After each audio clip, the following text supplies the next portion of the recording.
আসসালামু আলাইকুম। Shine computerised kindergarten কর্তৃক আয়োজিত অনলাইন ভিত্তিক ক্লাসে সবাইকে স্বাগতম। সাথে আছি আমি তোমাদের জেরিন ম্যাম। কেমন আছো সবাই? নিশ্চয়ই খুব ভালো আছো। আলহামদুলিল্লাহ, আমিও ভালো আছি। আজকে আমি তোমাদের আবেদনপত্র পড়াবো। তোমরা প্রথম সেমিস্টারে আবেদনপত্র পড়েছিলে। তোমরা আবেদনপত্র লেখার নিয়মগুলো অবশ্যই তোমাদের মনে আছে। দেখো, তোমাদের ব্যাকরণ বইটি বের করো, সবার বাংলা ব্যাকরণ নির্মিত বইটি বের করো। আমাদের দ্বিতীয় সেমিস্টারের জন্য আছে দুইটি আবেদনপত্র, 140 পৃষ্ঠা। 140 পৃষ্ঠার 1 নং এবং 2 নং এর যে আবেদনপত্রটা ছিল, এই দুইটা আবেদনপত্র আমরা প্রথম সেমিস্টারে পড়ে ফেলেছি। এখন আমাদের দ্বিতীয় সেমিস্টারের জন্য আছে 3 নাম্বার যে আবেদনপত্রটা আছে এটা, আর হচ্ছে 4 নাম্বার যে আবেদনপত্রটা আছে এটা। এই দুইটা আবেদনপত্র আমাদের দ্বিতীয় সেমিস্টারের জন্য আছে। তো আজকে আমরা 3 নাম্বার যে আবেদনপত্রটা আছে এটা আমরা পড়ব। তো আবেদনপত্র কিভাবে লিখতে হবে তোমাদের সবারই জানা আছে। তো আবারও আমরা একটু ভালো করে মনোযোগ দিয়ে খেয়াল করব। দেখো আবেদনপত্রে কি বলছে। মনে করো তুমি রিয়াজ, মানে এখন যখন তুমি আবেদনপত্রটি লিখবে তখন তুমি রিয়াজ। এখন তুমি বিদ্যালয়ে আসার পর হঠাৎ অসুস্থ হয়ে পড়েছো। চতুর্থ ঘন্টার পর বিদ্যালয় ত্যাগের অনুমতি চেয়ে প্রধান শিক্ষক বা প্রিন্সিপালের নিকট আবেদনপত্র লিখো। এখন দেখো, আমরা আবেদনপত্র যখন লিখবো, এখানে সুন্দর করে আবেদনপত্রটি গুছিয়ে লেখা আছে। দেখো সবাই সুন্দর করে একদম শুরু থেকে শেষ পর্যন্ত দেয়া আছে। তারপরে এর মধ্যে একটু যেখানে যেখানে ব্যতিক্রম হবে এগুলো তোমরা সবাই খেয়াল করো। দেখো, আমরা যখন আবেদনপত্র লিখবো সর্বপ্রথম আমরা তারিখটা লিখে নিব। আমরা যেদিন আবেদনপত্রটা লিখবো ওই দিনের তারিখটা দিব। তো আজকে হচ্ছে 9 তারিখ জুলাই মাসের 2020। তাহলে আমরা তারিখটা লিখবো 09/07/2020 ইং। তারপর দেখো আমরা কার বরাবরে লিখবো? প্রধান শিক্ষকের বরাবরে লিখবো। তাহলে আমরা লিখবো বরাবর, তারপর হচ্ছে প্রধান শিক্ষক। স্কুলের নাম লিখতে হবে। তুমি যে স্কুলে পড়ো এই স্কুলের প্রধান শিক্ষকের নাম এবং স্কুলের নাম, স্কুলটি কোথায় অবস্থিত, এগুলো তোমার লিখতে হবে। তাহলে দেখো আবার খেয়াল করো, আমরা প্রথমে তারিখ লিখব, তারপর বরাবর প্রধান শিক্ষক, তারপর হচ্ছে লিখবে শাইন কম্পিউটারাইজড কিন্ডারগার্টেন। স্কুলের নাম লেখার পর এটি অবস্থিত কোথায়? 32 কিশোরগঞ্জ। আমরা স্কুলের নাম লিখে তারপরে স্কুলের জায়গার নাম লিখবো। এরপরে লিখবো আমরা বিষয়, মানে আবেদনপত্রের বিষয়টি কি, আমরা কোন বিষয়ে আবেদনপত্রটি লিখছি। তাহলে দেখো, অসুস্থতার জন্য চতুর্থ ঘন্টার পর ছুটি মঞ্জুরের জন্য আবেদন। মহোদয়, বিনীত নিবেদন এই যে আমি আপনার বিদ্যালয়ে তৃতীয় শ্রেণীর একজন নিয়মিত ছাত্র। এখন যদি কেউ ছাত্রী থাকো তাহলে সে এখানে ছাত্রর জায়গায় ছাত্রীও লিখতে পারবা।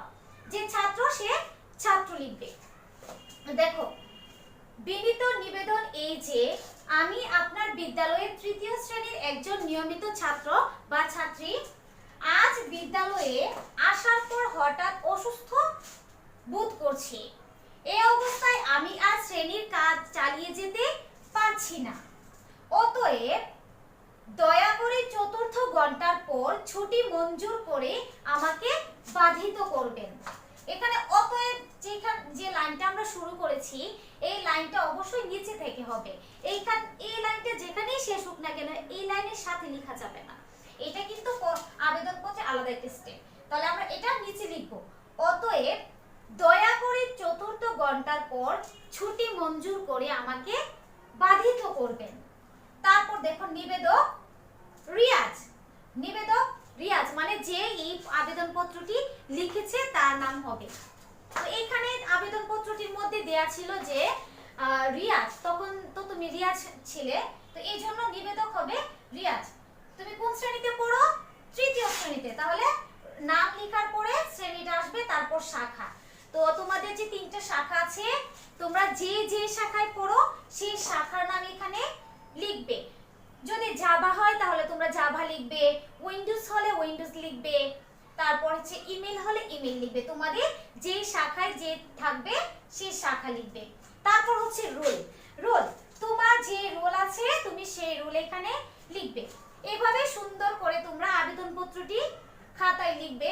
তারিখ, তারপর বরাবর, প্রধান শিক্ষক, স্কুলের নাম, স্থানের নাম, তারপর বিষয়, এরপরে হচ্ছে তোমার সম্বোধন লিখে মূল বক্তব্যটা লিখে তারপর নিবেদক নাম লিখবে, তৃতীয় শ্রেণী, শাখা, রুল। এভাবে সবাই সুন্দর করে আবেদনপত্রটি ভালো করে লিখবে, খাতায় লিখবে এবং শিখে নেবে। তো পরবর্তীতে আমরা পরের যে আবেদনপত্রটি আছে এটা করে নিব। তোমরা এই আবেদনপত্রটি শিখবে, এটি তোমাদের আজকের পড়া। আর হচ্ছে তোমরা যেটা করবে সেটা শিষ্টাচার যে রচনাটি আমাদের বইয়ে আছে,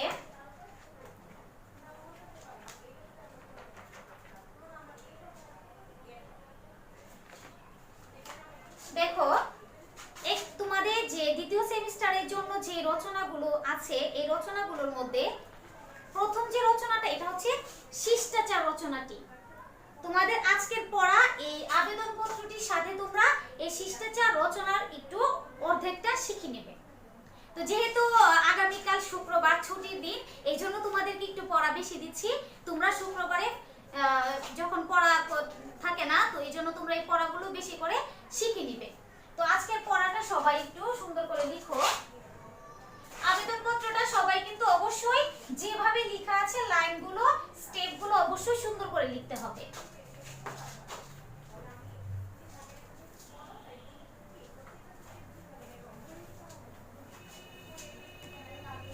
দেখো আজকে হচ্ছে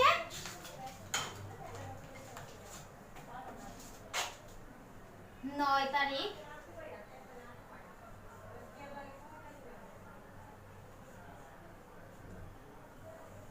তাহলে তোমাদের আজকের পড়া যাবে হচ্ছে বাংলার ব্যাকরণ বইয়ের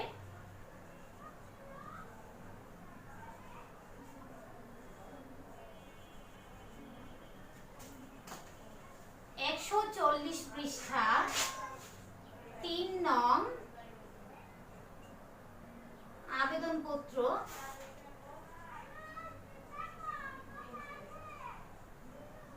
ও 166 পৃষ্ঠা শিষ্টাচার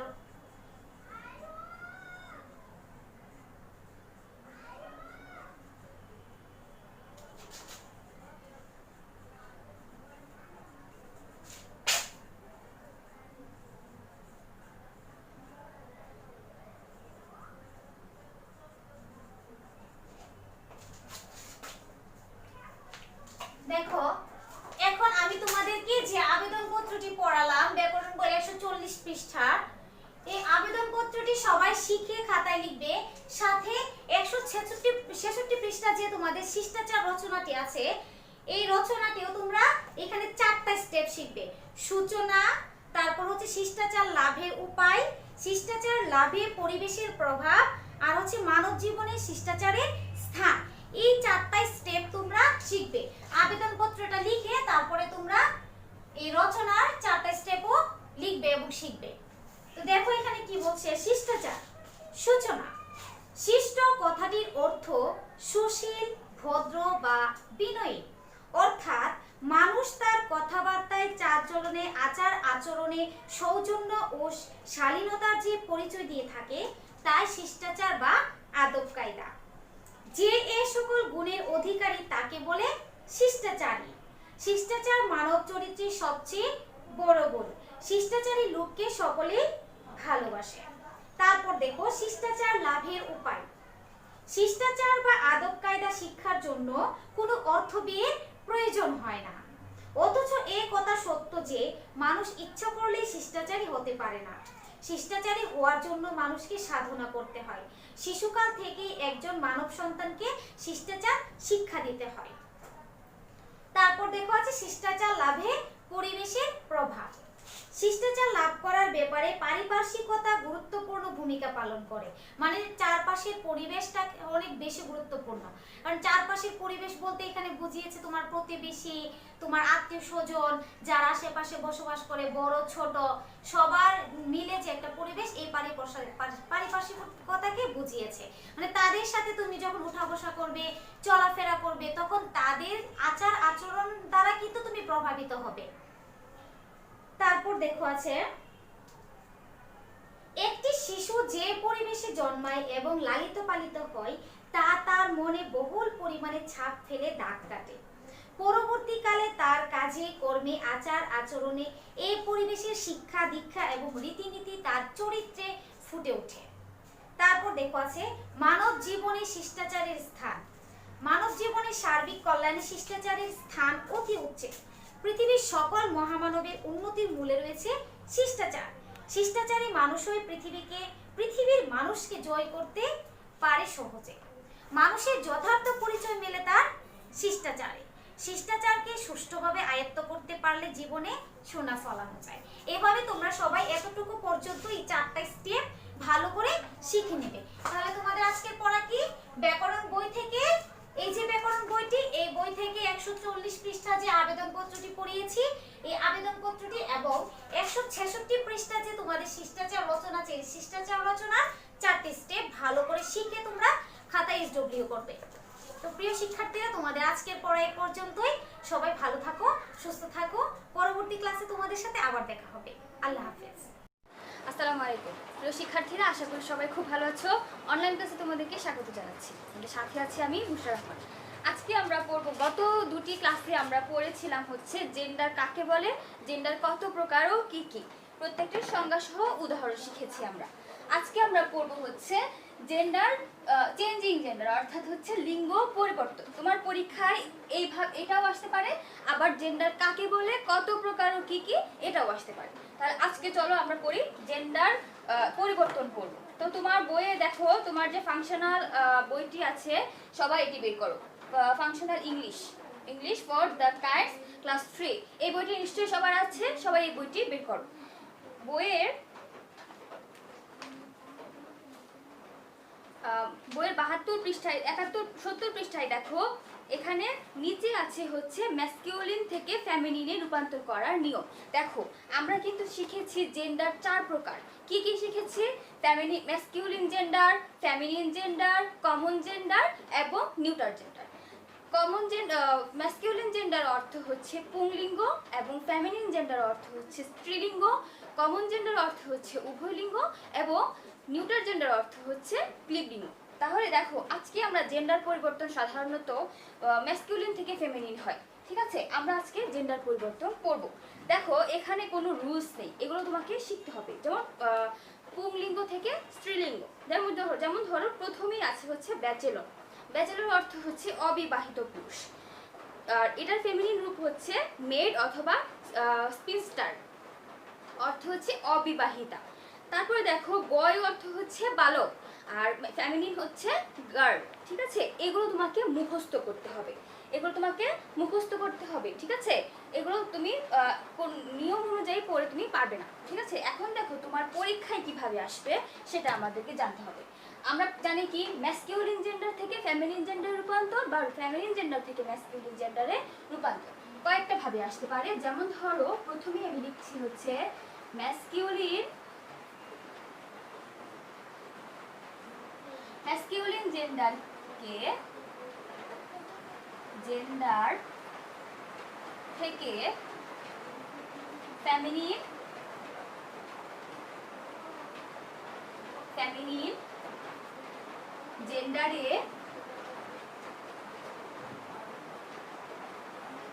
রূপান্তর করো, এটা তোমাকে দেয়া থাকবে। তাহলে কি লিখেছি আমি? ম্যাসকিউলিন জেন্ডার থেকে ফেমিনিন জেন্ডারে রূপান্তর করো। তাহলে আমরা বুঝতেই পাচ্ছি, আমাদেরকে প্রশ্নে দেয়া থাকবে ম্যাসকিউলিন জেন্ডার, সেখান থেকে আমাদেরকে লিখতে হবে ফেমিনিন জেন্ডার। তাহলে দেখো, ম্যাসকিউলিন জেন্ডার এখান থেকে আমি কয়েকটা দিচ্ছি। যেমন ধরো, বয়, বুল, তারপরে হচ্ছে ম্যান, তারপরে ধরো মেল,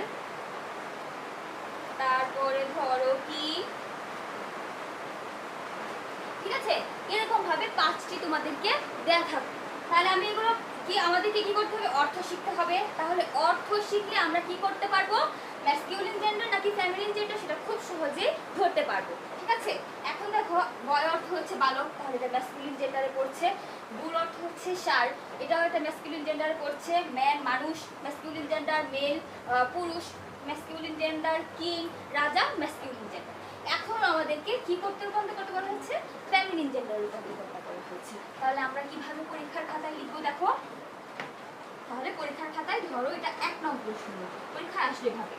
ঠিক আছে? তাহলে তোমরা কি লিখবে? আনসার টু দ্য কোয়েশ্চেন নং 1। লেখার পরে এই পাশে লিখবে হচ্ছে ম্যাসকিউলিন, আর এই পাশে একটা হাইফেন দিয়ে লিখবে হচ্ছে ফেমিনিন। ঠিক আছে? Masculine feminine. তাহলে ম্যাসকিউলিনে এখানে কি আছে? বয় আছে। তাহলে ফেমিনিনে তার কি হবে? গার্ল হবে। ঠিক আছে? এইভাবে পরীক্ষায় আসলে তোমরা লিখবে। এবার আসো পরের আরেকটি নিয়মে।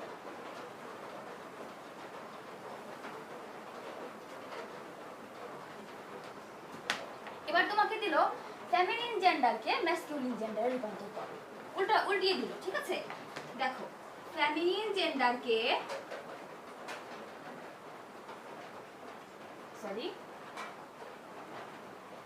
ফেমিনিন জেন্ডারকে থেকে ম্যাসকিউলিন জেন্ডারে রূপান্তর করো। তাহলে আমরা সহজভাবে বুঝতে পারছি আমাদেরকে এখানে ফেমিনিন জেন্ডার দেয়া থাকবে, আমরা এখানে ফেমিনিন জেন্ডার যেগুলো দেয়া থাকবে সেগুলো থেকে ম্যাসকিউলিন জেন্ডারে রূপান্তর করব। যেমন ধরো হচ্ছে কিছু কয়েকটি দিল, যেমন ধরো সিস্টার, তাহলে আমি এখানে সহজে বুঝতে পারছি আমাকে এখানে কি দেবে? ফেমিনিন জেন্ডার দিবে। সিস্টার, গার্ল, তারপরে ধরো হচ্ছে ডুই, এরকম ভাবে 5টি তোমাকে দিল বা কয়েকটি তোমাকে দিল। তাহলে তুমি কিভাবে লিখবে? সেই যে আবার আগের নিয়মে, তখন আমরা আবার লিখবো answer to the question number 1 masculine, বা তুমি এখানে এখানে ফেমিনিন লিখতে পারো। এখানে আগে তুমি ফেমিনিন লিখতে পারো, তোমাকে ফেমিনিন দেয়া আছে, ফেমিনিন ম্যাসকিউলিন। ঠিক আছে? তাহলে তুমি কিভাবে লিখবে? সিস্টার, কি হবে এটা? ব্রাদার। তোমাকে এগুলো মুখস্থ করতে হবে। আশা করি সবাই বুঝতে পেরেছো। ঠিক আছে? এবারে আসা হচ্ছে আমাদের আরো একটি নিয়ম আছে। সেই নিয়মটা হলো তোমাকে সরাসরি বলে দিবে না যে ফেমিনিন জেন্ডার থেকে ম্যাসকিউলিন জেন্ডার রূপান্তর করো, আবার ম্যাসকিউলিন জেন্ডার থেকে ফেমিনিন জেন্ডার রূপান্তর করো, এরকম কিছু বলে দিবে না। শুধু বলবে চেঞ্জিং দ্য জেন্ডার। ঠিক আছে? শুধু তোমাকে হেডিং এ বলবে হচ্ছে চেঞ্জিং দ্য জেন্ডার। এখন তোমাকে ম্যাসকিউলিন জেন্ডার উপরে দিবে না, ফেমিনিন জেন্ডার উপরে দিবে না, কয়েকটা তোমাকে দিবে, তোমাকে অর্থ সব বুঝে পড়তে হবে, বলতে হবে এটা কোন জেন্ডারের মধ্যে পড়ে। দেখো আমি লিখছি বয়, কয়েকটা দিচ্ছি, ধরো তোমার পরীক্ষায় আসলো কয়েকটি। কাউ, তারপরে হচ্ছে ধরো আন্ট,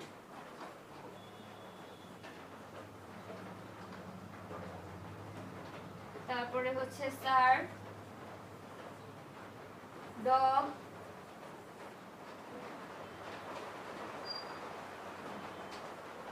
কুইন।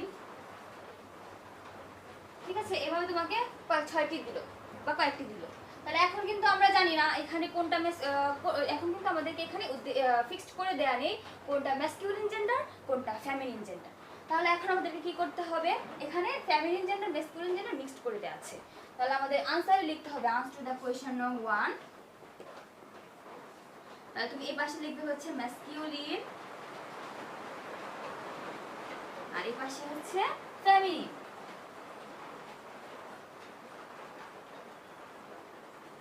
ঠিক আছে?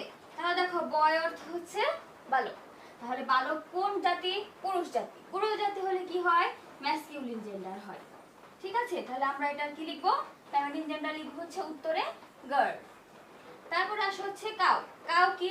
কাউ অর্থ হচ্ছে গাভী, তাহলে গাভী কি হয়? গাভী কিন্তু ফেমিনিন জেন্ডারে হয়। তাহলে এখানে ফেমিনিন জেন্ডারে আমরা কি লিখবো? কাউ লিখব।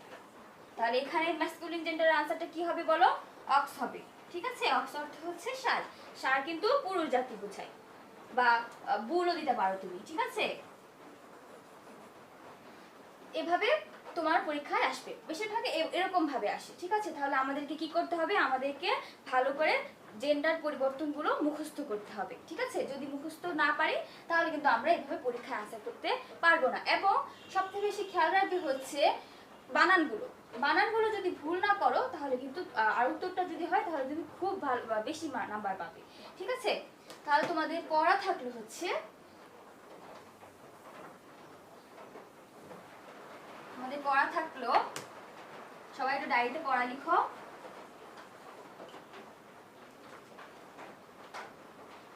বইয়ের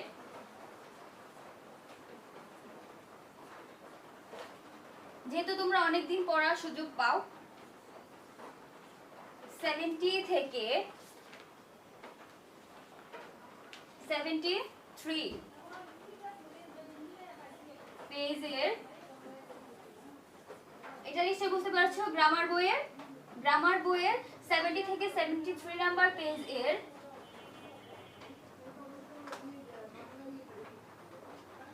জেন্ডার পরিবর্তন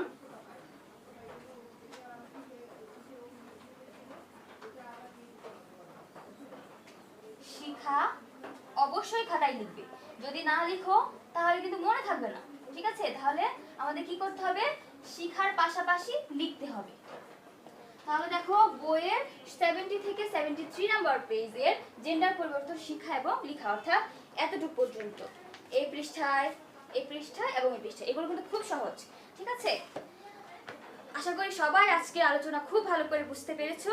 পরবর্তী ক্লাসে তোমাদের সাথে আবারও দেখা হবে নতুন কোনো টপিকস নিয়ে। ততক্ষণ পর্যন্ত সবাই খুব ভালো থাকো, সুস্থ থাকো। আল্লাহ হাফিজ। আসসালামু আলাইকুম, কেমন আছো সবাই? নিশ্চয়ই খুব ভালো আছো। আলহামদুলিল্লাহ, আমিও ভালো আছি। আমি এখন তোমাদের গণিত ক্লাস করাবো। সবাই তোমাদের তৃতীয় শ্রেণীর প্রাথমিক গণিত বইটি বের করো।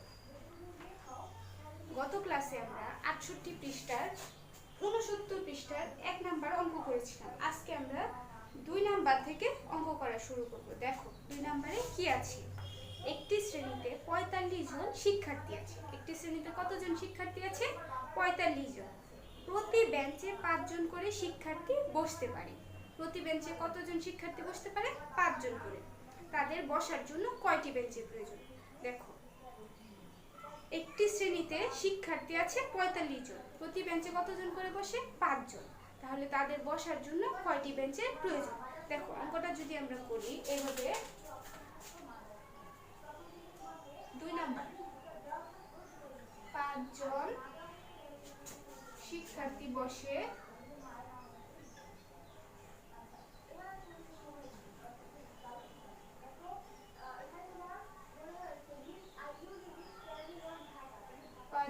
শিক্ষার্থী বসে একটি বেঞ্চে।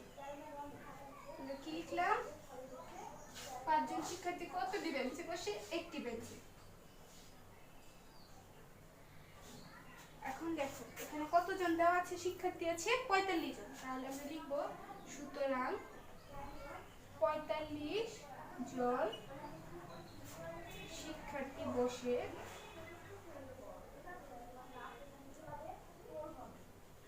45 জন শিক্ষার্থী বসে 45 ভাগ 5টি বেঞ্চে।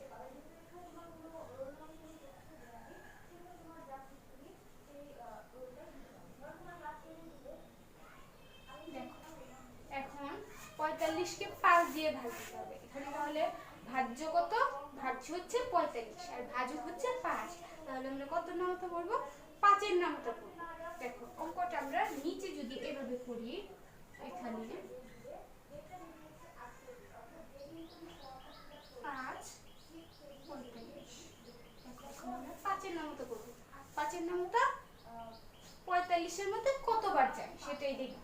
দেখো, 5 একে 5, 5 2 10, 5 3 15, 5 4 20, 5 5 25, 5 6 30, 5 7 35, 5 8 40, 5 9 45। তাহলে কতবার গেল? 9 বার। তাহলে আমরা ভাগফলের ঘরে লিখব 9 আর ভাজ্যের নিচে লিখব 45। 45 থেকে যদি আমরা 45 বাদ দিই তাহলে কি হবে? তাহলে হবে 0। যদি আমরা আলাদা আলাদা ভাবে করি, দেখো 5 থেকে 5 বাদ গেলে 0, 4 থেকে 4 বাদ গেলে 0। তাই আমরা একবারই করে ফেললাম। তাহলে ভাগফল কত হলো? 9। আমরা লিখব 9টি বেঞ্চি।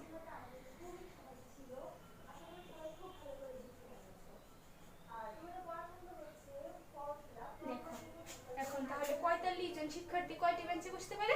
9টি বেঞ্চে। দেখো এখন আমরা লিখব উত্তর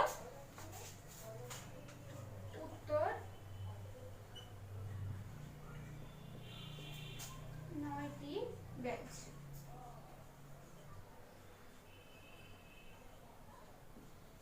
দেখো তাহলে উত্তর 9টি বেঞ্চ। এখন দেখো 2 নম্বরে কি আছে?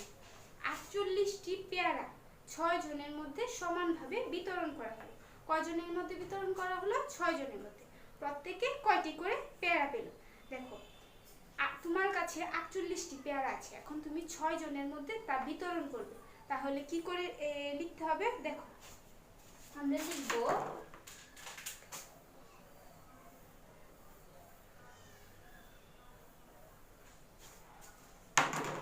আমরা কি লিখব? 6 জনে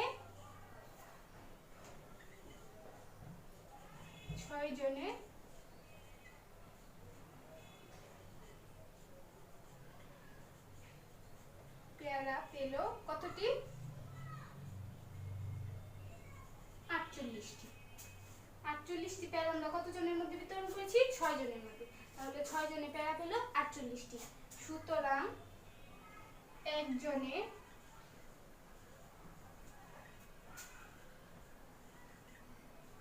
পেয়ারা পেল 48 ভাগ 6। কতটি? 48 ভাগ 6। এখন দেখো আমরা অঙ্কটা কোথায় করব? নিচে। এখানে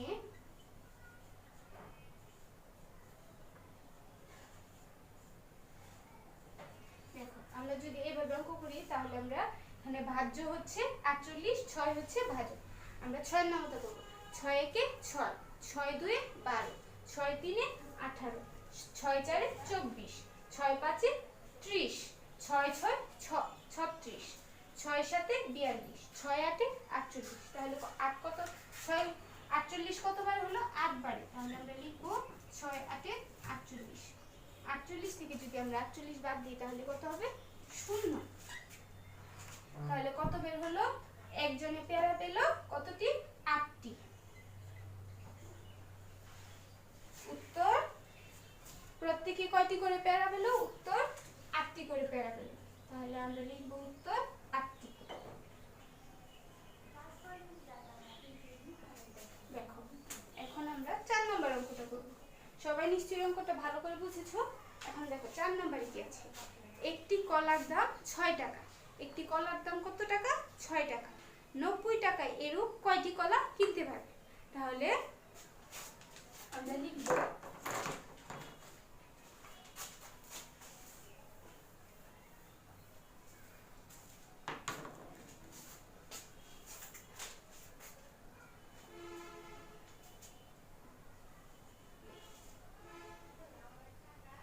6 টাকায়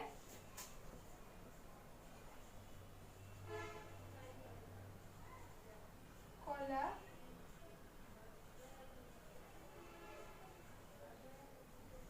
কিনতে পারবে একটি। 6 টাকায় কয়টি কলা কিনতে পারবে? একটি। সুতরাং 90 টাকায়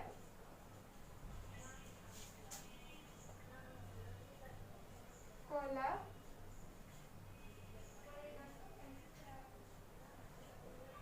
কিনতে পারবে 90 ভাগ 6টি। দেখো আমরা কিভাবে লিখলাম? এখানে দেওয়া আছে একটি কলার দাম 6 টাকা। 90 টাকায় এরূপ কয়টি কলা কিনতে পারবে? আমরা লিখলাম 6 টাকায় কলা কিনতে পারবে একটি। 90 টাকায় কলা কিনতে পারবে 90 ভাগ 6টি। তাহলে দেখো এখন আমরা লিখব এখানে ভাজক কত 6, ভাজক 6, ভাজ্য হচ্ছে 90।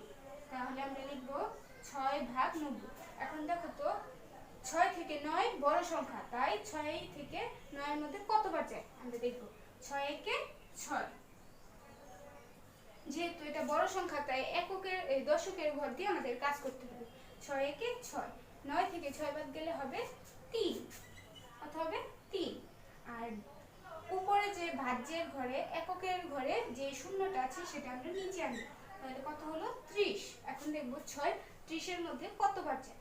6 একে 6, 6 2 12, 6 3 18, 6 4 24, 6 5 30। তাহলে 6 5 কত হলো 30। তাহলে আমরা লিখব 30 থেকে 30 বাদ গেলে 0।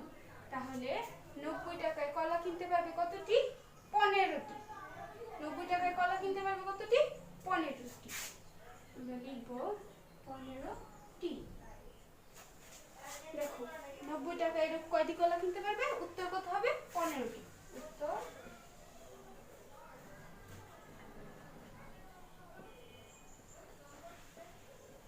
15টি। দেখো তাহলে এইভাবে আমরা 2 3 4 অঙ্কগুলা বাসায় এই যেগুলো করব। সবার নিশ্চয় বুঝতে কোনো অসুবিধা নেই না। এখন তাহলে আজকের পড়া এই পর্যন্তই। সবাই ভালো থেকো, সুস্থ থেকো। আগামী ক্লাসে আবার দেখা হবে। আর তোমাদের শ্রেণী পরীক্ষার খাতা দেওয়া হচ্ছে।